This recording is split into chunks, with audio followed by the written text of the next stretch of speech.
এই বড় সাইজের একটা কচুরি দেখলে বন্ধুরা, এই বড় সাইজের কচুরি, আর ভেতরে কিন্তু একদম পুরফুর ভরা আছে। এইভাবে নিতে হবে, তরকারির সাথে একভাবে নিতে হবে।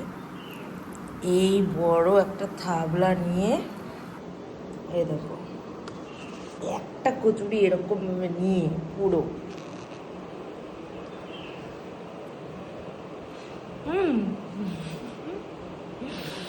হুম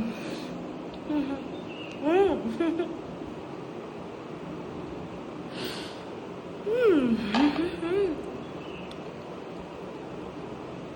হুম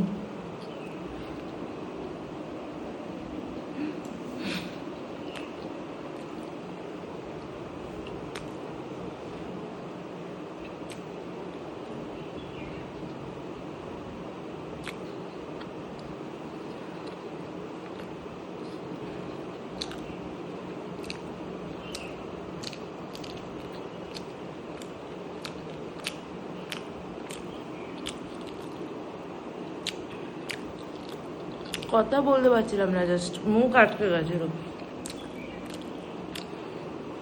হেভি লাগলো।